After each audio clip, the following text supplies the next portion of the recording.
Apesar de Portugal ser considerado um dos países mais seguros da Europa, o tema da criminalidade continua a trazer discussão entre os mídia e as principais figuras das autoridades jurídicas.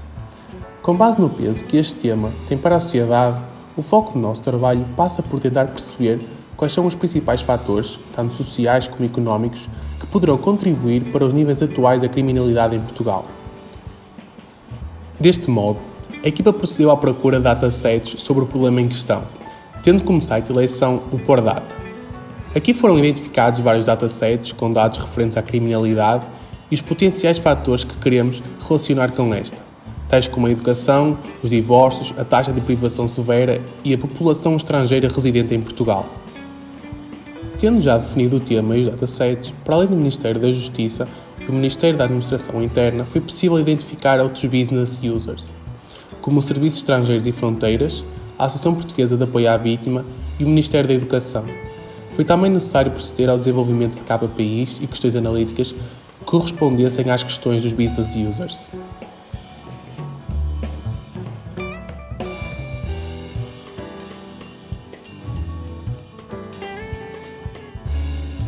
Foi desenvolvido um modelo de dados em Hive onde identificamos as tabelas primárias em que cada uma é relativa a um assunto.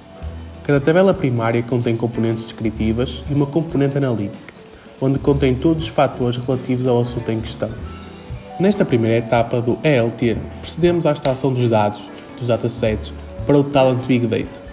Posteriormente, ainda no Talent, fizemos a ligação ao cluster Hadoop, de modo a poder carregar os dados no HDFS.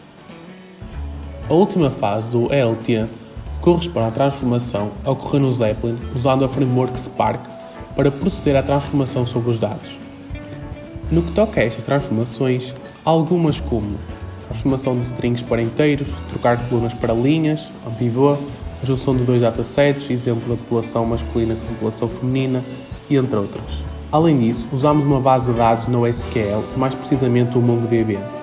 Através do Talent, extraímos os dados e enviamos para o MongoDB, tendo por base o localhost e a collection criada no mesmo.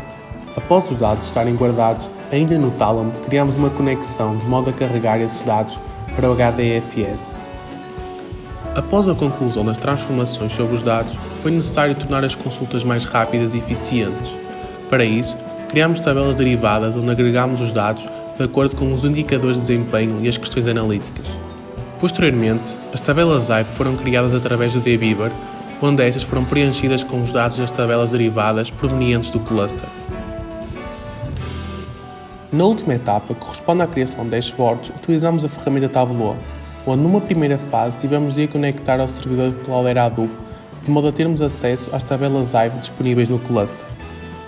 Neste primeiro gráfico, é possível observar a evolução do número de crimes ao longo dos anos. Podemos constatar que tem havido uma descida do número de crimes ao longo dos anos, exceto no ano 2018, onde se detectou um ligeiro aumento. Se selecionarmos uma barra deste gráfico, podemos ver neste gráfico circular abaixo o número de crimes por cada tipo de crime cometido. No último gráfico deste painel, é possível ver a evolução de cada tipo de crime ao longo dos anos e pode-se concluir que o crime de furto de veículo e crime de violência doméstica são os mais registados pelas autoridades policiais. Neste painel, encontram-se gráficos relativos ao número de crimes em cada zona, bem como o tipo de crimes. Neste primeiro mapa, podemos observar o número de crimes organizado por NUTS 3. Podemos ainda constatar que na zona da área metropolitana do Porto e na área metropolitana de Lisboa é onde se registram o maior número de crimes.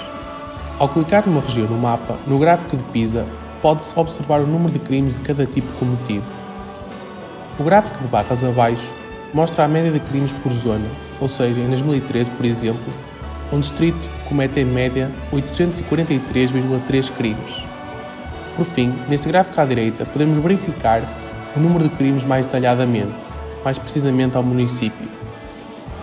Nesta planilha, podemos visualizar o rácio de crimes por zona ao ano, onde podemos ter noção da probabilidade de uma pessoa ter cometido um crime numa respectiva zona. Podemos visualizar a vermelho escuro a média da população e a vermelho mais claro a média de crimes, e no centro temos o rácio das médias de cada região. E ao selecionar cada uma das regiões, terá destacado como varia o rácio ao longo dos anos. Como podemos concluir, a região onde tem maior rácio é na zona do Algarve, sendo que este apresentou um maior rácio no ano 2009. O painel que se apresenta é referente ao tema da educação, onde é possível ver o rácio de crimes por analfabeto por zona e ainda perceber se existe uma relação direta entre a educação e a criminalidade ao longo dos anos. O painel em questão descreve os anos 2001 e 2011 devido aos censos, onde é possível concluir que no ano 2011 a zona que apresenta o maior rácio é o Algarve. Ao clicar numa região é possível comparar os valores de criminalidade para cada tipo de ensino e perceber que o tipo de ensino que nesse respectivo ano apresentou maiores valores de criminalidade foi o ensino superior. Em 2011, a zona em que se verificou o maior número de crimes também foi no Algarve, mas desta vez o tipo de ensino que apresentou maior probabilidade de criminalidade foi a população analfabeta. Ao analisarmos a população estrangeira residente em Portugal, foi possível reparar que à medida que os anos iam passando, o número de crimes e de população estrangeira diminuía ou aumentava de forma proporcional. Foi também possível verificar o rácio de estrangeiros com o número de crimes, onde ao selecionarmos uma zona, esta diz-nos o rácio de crimes indicado. Deste modo, foi possível concluir que a área que apresenta maior rácio é a região autónoma dos Açores, apesar de ser o Algarve que tem maior percentagem de estrangeiros residentes em Portugal. Outra análise que podemos fazer é relativamente aos anos onde foi possível concluir que o ano que apresentou um rácio superior foi o 2012. No gráfico acima, podemos visualizar e comparar o número de divórcios com o número de crimes por violência doméstica ao longo dos anos. Foi possível concluir que nos primeiros anos a violência doméstica poderá ter sido um fator relevante nos divórcios, enquanto que nos últimos anos não se verifica tanto essa relação, uma vez que o número de crimes de violência doméstica é maior. Para além disso, é possível ver no gráfico abaixo o rácio de divórcios por crimes de violência doméstica, onde foi possível concluir que o ano em que se registrou o maior rácio foi em 2012. Ou seja, por cada divórcio, a probabilidade de ter sido causado por violência doméstica é de 1,14. Na parte vermelha escura, podemos visualizar a percentagem de crimes de violência doméstica relativos a todos os crimes. Finalmente, no gráfico de PISA, conseguimos ver a média de divórcios por região em cada ano. Neste gráfico, podemos ver a evolução dos crimes de violência doméstica ao longo dos anos em cada região.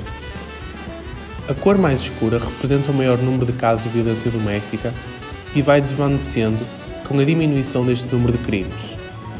Deste modo, foi possível concluir que a zona que apresenta o maior número de crimes de violência doméstica é a área metropolitana de Lisboa e, ao mesmo tempo, é possível reparar que o ano onde houve o maior número de crimes foi em 2010. Ao fazer a comparação com a taxa de privação severa e o número de crimes, concluímos que não existe uma relação diretamente proporcional entre os mesmos. Logo, essa taxa não é um fator que possa influenciar a criminalidade. Em suma, podemos apresentar aos nossos clientes que as possíveis causas para a criminalidade em Portugal devem-se principalmente aos estrangeiros residentes em Portugal, que a maior parte dos crimes são de violência doméstica e que esta, a maior parte das vezes, pode encaminhar para os divórcios. Depois de termos uma perfeita noção de todos os dados, conseguimos perceber que nos anos referentes à crise económica em Portugal, os crimes apresentam um maior valor. Sendo possível constatar, poderá ser um possível fator que pode ter influenciado estes números.